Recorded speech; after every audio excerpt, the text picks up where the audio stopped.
The deep space mining complex stretched like an industrial nightmare across the hollowed-out asteroid, a labyrinth of metal corridors and humming machinery that never truly slept. Harsh artificial light filtered through reinforced viewports, casting long shadows across the faces of human workers who moved with the mechanical precision demanded by their alien overseers. Dr. Elena Rodriguez moved differently. Where others shuffled with defeated postures, she walked with a subtle tension. Each step calculated, her eyes constantly scanning the intricate network of quantum communication relays that formed the backbone of the hegemony's control systems. Her work uniform, a standard-issue gray jumpsuit marked with faded identification codes, concealed a mind that refused to be confined. The current shift had been running for 17 standard hours, a duration that would have broken most workers. But Elena had long since learned to compartmentalize her exhaustion, transforming physical fatigue into a kind of mental fuel. Her current assignment involved routine maintenance of the quantum communication array, a task so mundane that most technicians would have performed it with minimal attention.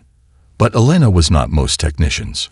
Her fingers moved with practiced precision across the holographic interface, running diagnostic sequences that went far beyond the standard protocols. To the monitoring systems and the bored alien supervisors watching from their elevated control stations, her work appeared perfectly routine. A human doing exactly what was expected, nothing more. A microscopic anomaly flickered across her secondary display, so brief that a less attentive observer would have missed it completely. Elena's hand paused mid-motion, her breath catching in her throat. The quantum relay's communication signature had momentarily destabilized in a pattern that defied the hegemony's supposedly perfect mathematical models. Most would have dismissed it. Reporting an irregularity could mean weeks of invasive questioning, potential neural recalibration, or worse, complete removal from technical duties. The hegemony did not tolerate potential threats to their technological supremacy, especially from human workers. But something burned within Elena, a spark of curiosity that no amount of systematic oppression could extinguish. She began to document the anomaly with microscopic precision. Each data point was carefully encoded, hidden within the mundane flood of maintenance reports that constantly streamed through the complex's communication systems. Her technique was elegant, like a painter hiding secret messages within seemingly ordinary brushstrokes. The quantum communication network was more than just a technological marvel. It was the nervous system of the hegemony's galactic control, a web of instantaneous information transfer that allowed their centralized government to maintain iron-fisted control over hundreds of colonized star systems. Quantum entanglement had been their ultimate tool of suppression, enabling them to coordinate military, economic, and social control with terrifying efficiency. Elena understood the system better than most. Not just its technical specifications, but its philosophical underpinnings. The hegemony believed in absolute predictability, a universe where every variable could be calculated, every potential rebellion crushed before it could take root. Their technology reflected this worldview, rigid, hierarchical, brooking no deviation. But human beings were different, unpredictable, adaptive. As her shift approached its end, Elena carefully archived her findings. To any external observer, her work appeared completely unremarkable. A standard maintenance report, filled with technical jargon and routine measurements. Deep within the encrypted data streams, however, a seed of revolution had been planted. The asteroid complex continued its endless cycle of production. Massive processing machines ground imported minerals into raw materials. Automated systems tracked every movement, every resource, every breath of the human workforce. Alien supervisors monitored their screens with dispassionate efficiency. Nobody noticed the tiny discrepancy that would soon become a transformative force. Nobody, except Elena Rodriguez. The underground resistance communication network was a marvel of human ingenuity, a decentralized web of encrypted channels that existed in the shadows of the hegemony's supposedly impenetrable surveillance systems. Marcus Chen understood its intricate workings better than anyone, having spent years constructing a network that could whisper secrets right beneath the alien overlord's sensors. His current base of operations was a repurposed maintenance tunnel deep beneath a mining colony's primary processing center.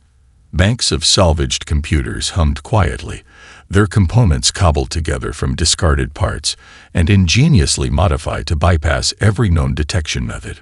Marcus moved between the systems with the grace of a surgeon, his fingers dancing across holographic interfaces that flickered with coded messages. A new transmission caught his attention, a series of quantum maintenance logs that seemed entirely mundane to any casual observer. But Marcus had developed an intuition for hidden meanings, for the subtle language of resistance that existed between the lines of official communication. Something about these logs was different. He pulled up the full diagnostic report, his eyes narrowing as he began to parse through the seemingly routine data. Most resistance members would have overlooked the intricate patterns, but Marcus saw them immediately, microscopic variations that suggested something extraordinary was brewing. The communication hub around him was a testament to human adaptability. Exposed pipes and conduit lines had been transformed into communication relays. Cooling systems repurposed from industrial equipment now maintained a network of encrypted servers. Every piece of equipment told a story of survival, of making something powerful from discarded fragments. Outside the fortified communication center, the mining colony continued its grueling existence. Human workers moved under the watchful eyes of alien supervisors, their movements tracked by sophisticated surveillance systems. But beneath this oppressive surface, a different current was beginning to flow. Marcus began to assemble a team, not through traditional military recruitment, but through a network of trusted contacts built over years of careful communication. A former medical technician who could bypass neural monitoring systems, an engineer specializing in quantum communication interfaces, a data analyst who had developed unique methods of hiding information within seemingly random data streams. Each potential recruit was carefully vetted, not just for their skills, but for their spirit of resilience. The resistance wasn't just about fighting. It was about reimagining what was possible. When the encrypted message about Elena Rodriguez's discovery reached him, Marcus recognized its significance immediately. This wasn't just another piece of data. This was a potential turning point. The hegemony believed their control was absolute. Their technology tracked every communication, every movement. Their quantum network was supposed to be impenetrable, a perfect system of control that could predict and suppress any potential uprising before it could take root. But human beings had always been masters of finding the unexpected path. Marcus began to plan the extraction. Elena would be under constant surveillance, her movements tracked by multiple layers of monitoring systems. A direct approach was impossible. They would need something more subtle, more ingenious. He pulled up schematics of the mining complex, studying every maintenance tunnel, every blind spot in the surveillance grid. The plan began to take shape, not as a military operation, but as an intricate dance of misdirection and precise timing. The resistance had learned that direct confrontation was suicide. Their strength lay in adaptability, in finding the paths that rigid systems could not anticipate. As night cycles began to fall across the mining complex, Marcus assembled his team. They looked like nothing special, workers in standard-issue uniforms, carrying maintenance equipment that blended perfectly with the industrial environment. But each carried specialized equipment carefully hidden within seemingly ordinary tools. Their target was not destruction. Their target was knowledge, and the potential for liberation that knowledge represented. The extraction would begin in 6 hours, and the hegemony would never see it coming. The concealed asteroid base was a marvel of human improvisation.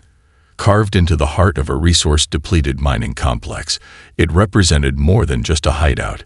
It was a testament to human creativity and resilience. Repurposed mining equipment created layered defense systems. Salvaged communication arrays transformed into sophisticated research stations. Every surface told a story of survival against overwhelming odds. Elena Rodriguez stood at the center of a holographic display, her fingers tracing complex quantum communication patterns that danced like living light. Around her, a diverse team of specialists worked with intense concentration. They were not soldiers in the traditional sense, but something far more dangerous: thinkers, innovators, individuals who refused to accept the limitations imposed by their alien overlords. Dr. Kamal Rodriguez, a brilliant systems engineer, adjusted a complex array of quantum processors. His background in adaptive computing had been developed in the harsh research facilities, where human scientists were allowed to exist only as long as they produced results for the hegemony. Now, he was turning that forced innovation against his former masters. The quantum communication network isn't just a system, Elena explained to the assembled team. It's a philosophy of control. The hegemony believes in absolute predictability. Every variable calculated, every potential deviation crushed before it can take root. Marcus Chen approached the holographic display, his eyes scanning the intricate data patterns. Years of resistance work had taught him to see beyond the obvious, to understand systems not just as they were, but as they could be transformed. Traditional resistance movements fail because they fight the system directly, he said, pointing to a series of interconnected data nodes. We're going to do something different. We'll use the hegemony's own complexity against them. The team represented a cross-section of human resilience, a former medical technician who had developed unique neural interface techniques, an environmental systems engineer who understood how to manipulate complex feedback loops, a communication specialist who had spent years studying the subtle vulnerabilities in quantum encryption protocols. They weren't just planning a rebellion. They were designing a complete reimagining of technological control. Elena's breakthrough was elegant in its simplicity. The quantum communication network relied on absolute predictability, a system where every potential variation could be anticipated and controlled. But human beings introduced something fundamentally different: genuine unpredictability. Look here, she said, zooming into a microscopic section of the quantum communication protocol. The hegemony system assumes all communication follows specific mathematical models. But those models have inherent limitations. We can create communication patterns that exist in the spaces between their expected variables. The team worked in carefully coordinated shifts. Some analyzed historical communication patterns, searching for systemic weaknesses. Others developed adaptive algorithms that could modify themselves in real time. A group of network specialists worked on creating communication nodes that could temporarily exist outside traditional detection methods. Their workspace was a controlled chaos of holographic displays, salvaged equipment, and hand-drawn diagrams. Discarded components found new life as part of sophisticated research equipment. Broken systems were not just repaired, but completely reimagined. Marcus understood the psychological component of their work. The hegemony's control wasn't just technological. It was based on a fundamental belief in the superiority of their systematic approach. Humans represented something they could not truly comprehend: the ability to find solutions in uncertainty, to create meaning in apparent randomness. We're not just developing a technological solution, Marcus told the team during a strategy session. We're challenging an entire philosophical approach to existence. The hegemony believes the universe can be completely mapped, completely controlled. We're going to prove that's impossible. As hours turned into days, the strategy took shape. It wasn't a traditional battle plan, but a complex adaptive system designed to introduce controlled uncertainty into the hegemony's communication networks. They were creating a revolution, one quantum byte at a time. The hegemony communication hub loomed like a crystalline fortress, a massive structure of impossible geometries that defied traditional engineering principles. Suspended in the dark void between star systems, it represented the pinnacle of alien technological control, a nexus point where millions of quantum communication streams converged and dispersed across the galaxy. Elena Rodriguez studied the hub's schematics with laser-focused intensity. Every line, every connection represented a potential point of vulnerability. The mission they were about to attempt was beyond dangerous. It was essentially impossible by every conventional standard of strategic planning. Marcus Chen's voice crackled through the encrypted communication channel. Final system checks complete. We have a 37-minute window before full detection becomes probable. The infiltration team moved with practiced precision.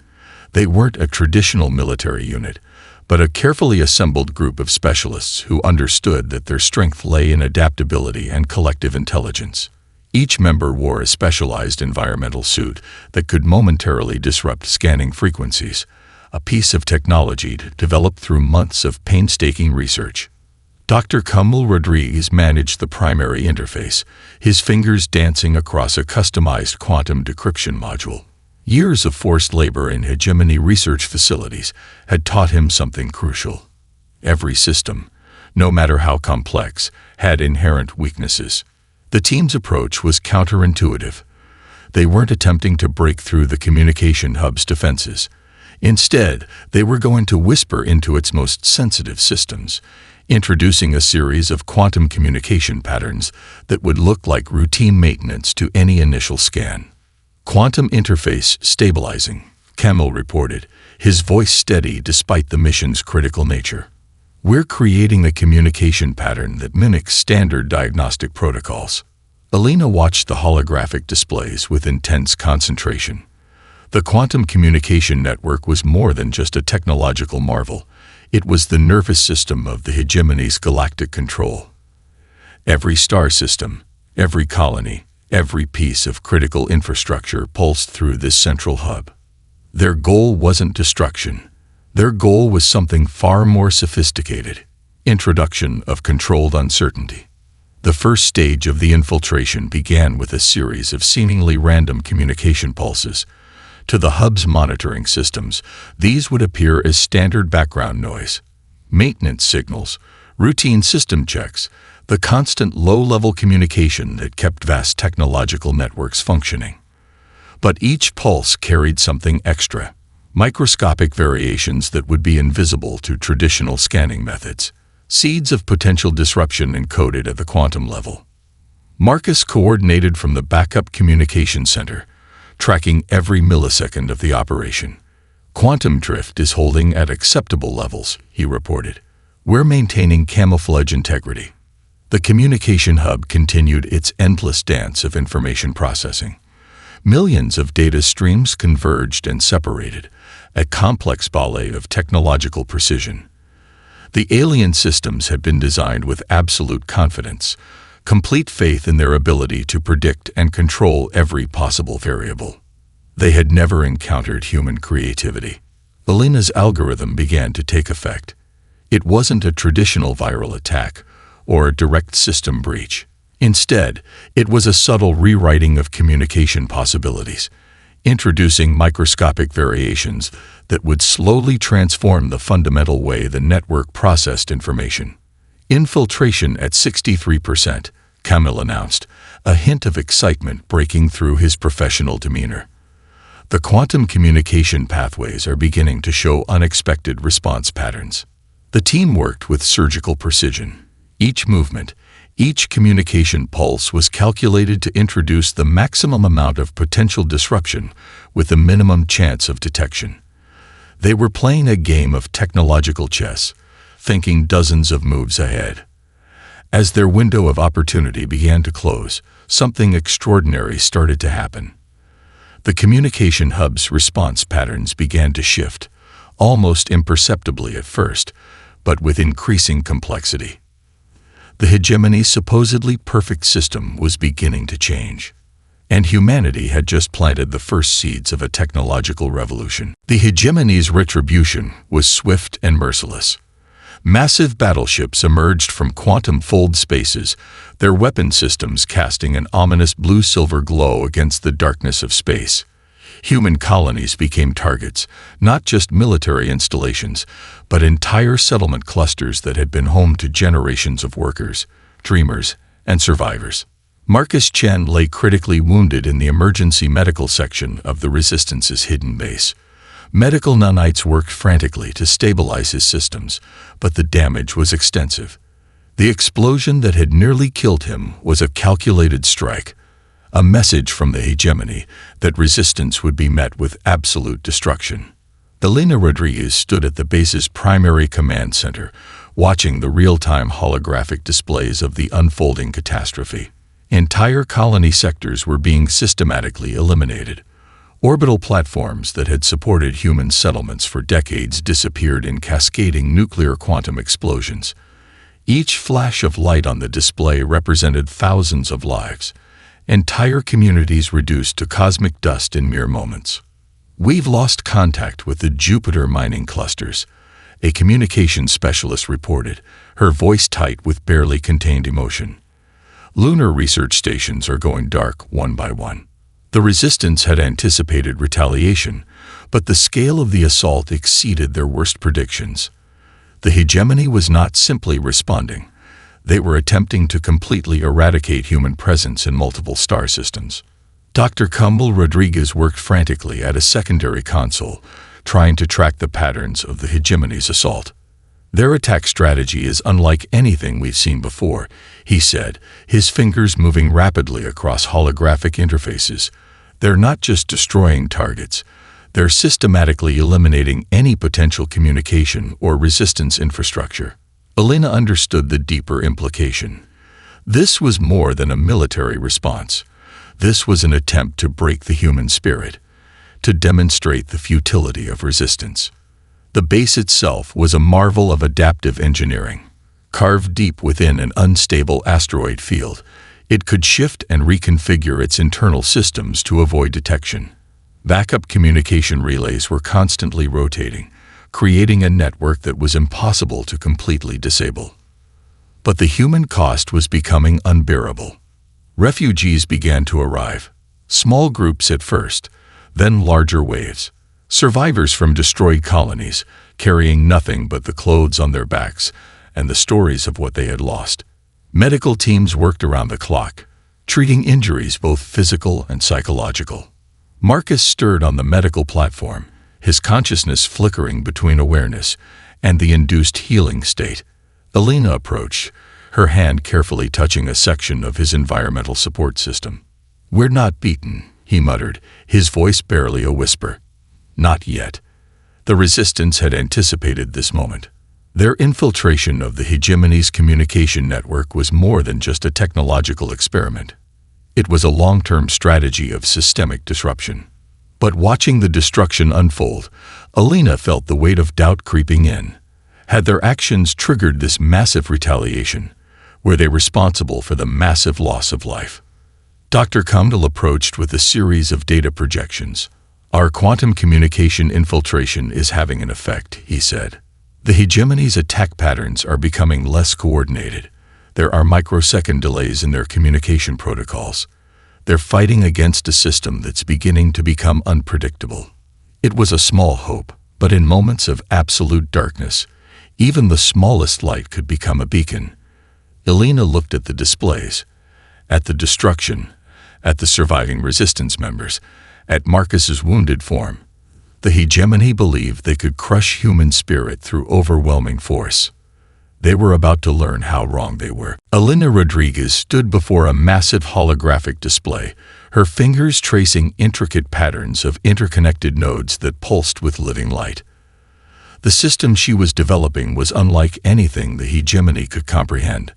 A communication network inspired by the most complex biological systems in the universe.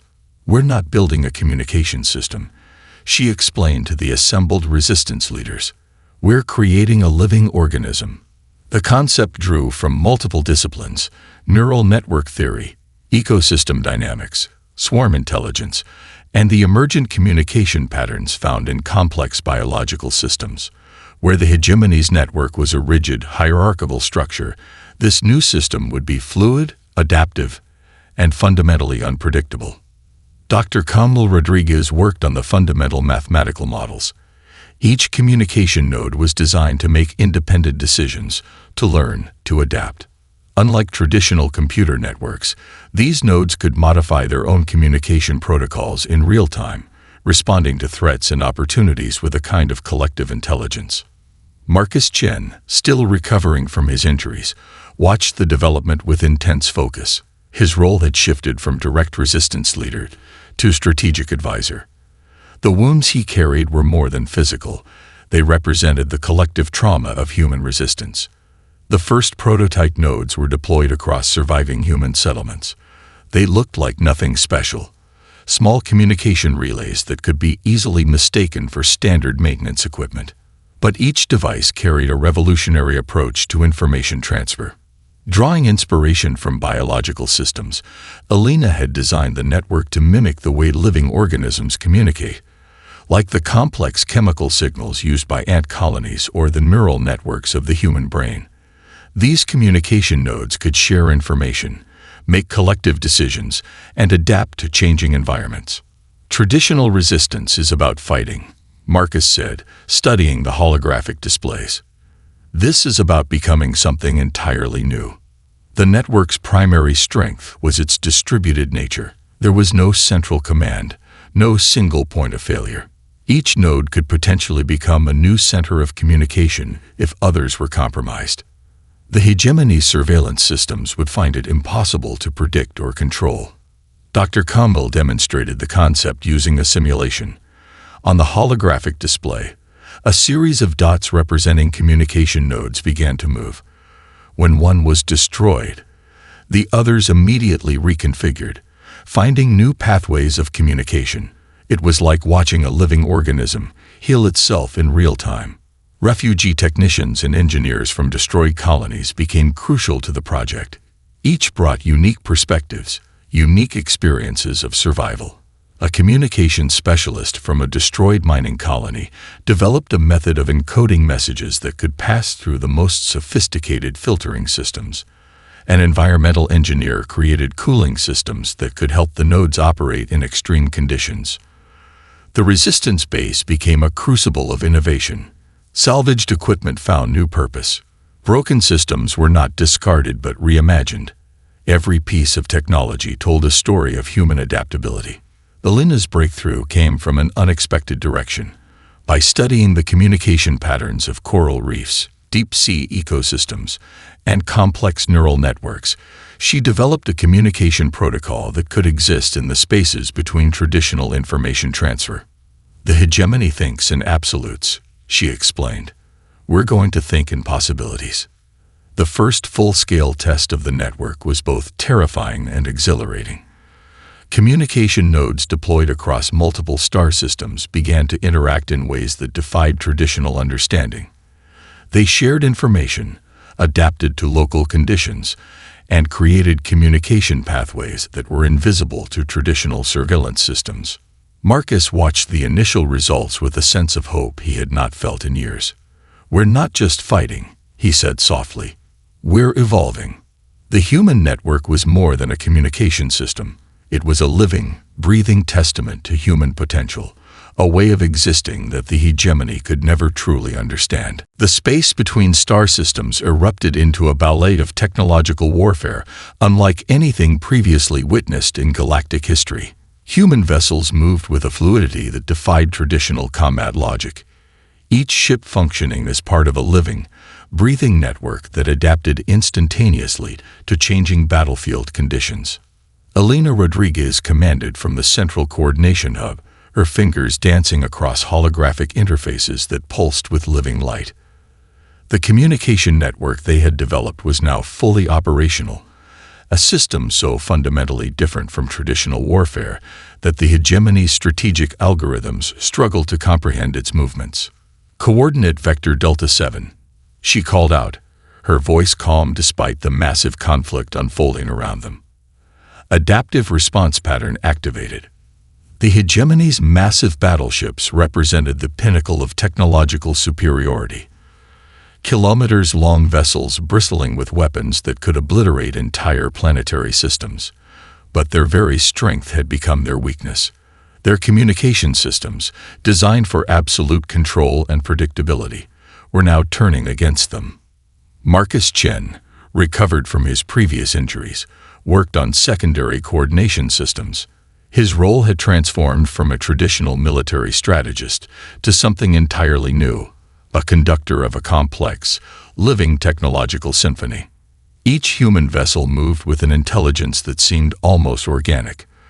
When one ship took damage, the surrounding vessels would instantly reconfigure, filling gaps, redirecting energy, creating defensive patterns that emerged spontaneously rather than through predetermined strategies.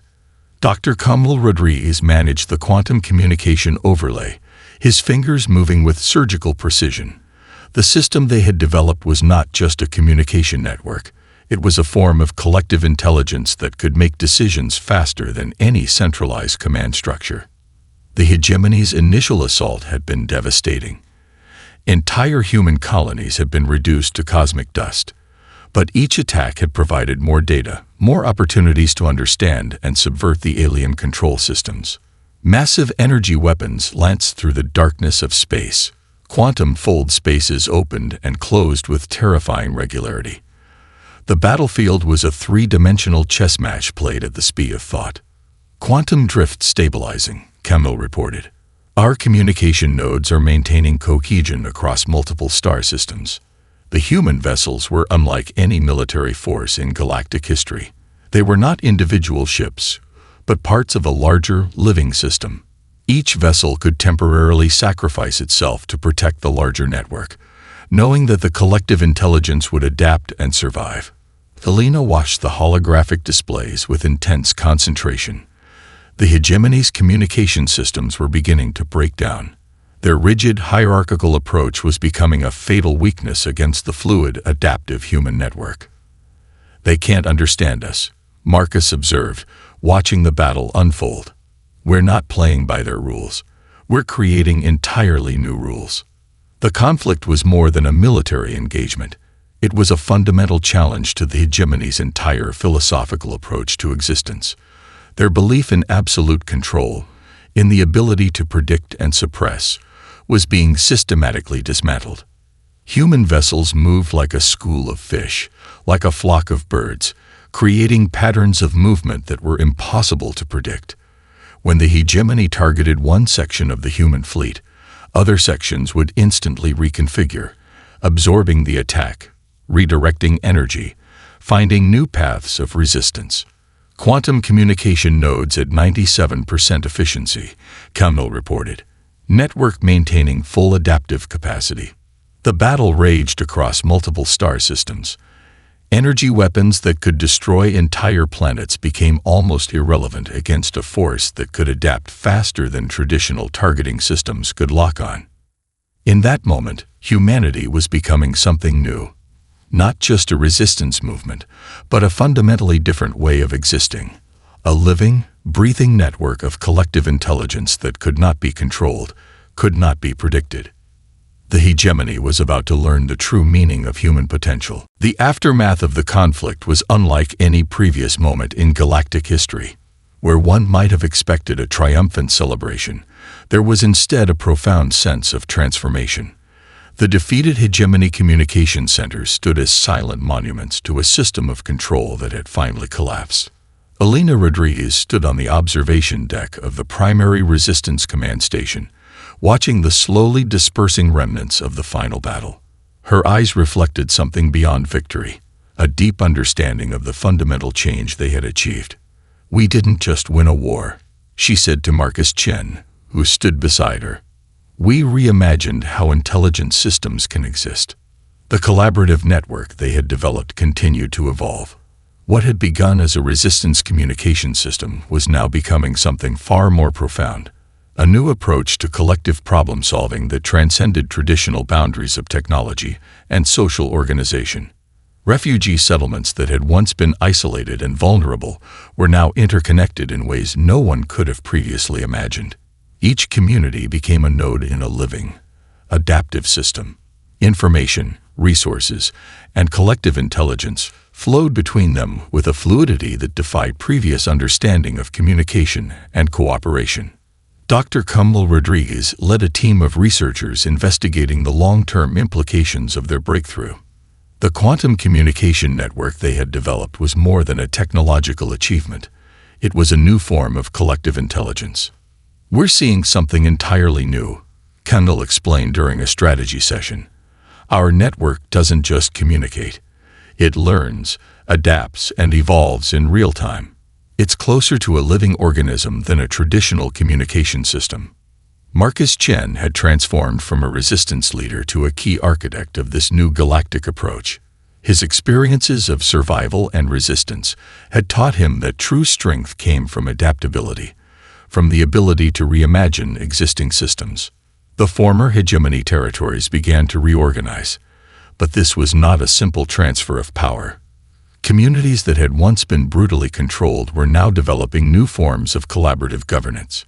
Each settlement became an experiment in collective decision-making, drawing from the adaptive network they had developed. Elena worked on refining the communication system that had been their primary weapon of resistance. It was no longer about fighting an oppressive system. It was about creating something entirely new. Research stations began to spring up across liberated star systems.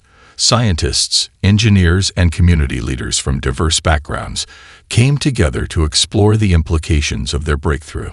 They were not just rebuilding. They were reimagining what was possible. The hegemony believed the universe could be completely mapped, completely controlled. Marcus reflected during one of their strategy sessions. We've proven that's impossible. Complexity, adaptability, the ability to find unexpected solutions. These are our true strengths. The communication network they had developed continued to surprise even its creators. It had developed patterns of information exchange that seemed to demonstrate a form of collective intelligence that went beyond traditional understanding of technology. Planetary settlements that had once been isolated began to share resources, knowledge, and collective problem-solving capabilities. A medical breakthrough in one system could be instantaneously analyzed, adapted, and applied in another. Educational resources flowed freely, creating a level of collaborative learning that had been impossible under the hegemony's control. Elena looked out at the vast expanse of space, understanding that their true victory was not about defeating an enemy. It was about demonstrating a fundamentally different way of existing. We're not just a resistance anymore, she told Marcus. We're the architects of a new way of understanding collective intelligence. The stars seemed to pulse with possibility. Where once there had been rigid control and oppression, there was now a network of potential, a living, breathing system of communication and collaboration that could adapt to any challenge. Humanity had not just survived. They had evolved.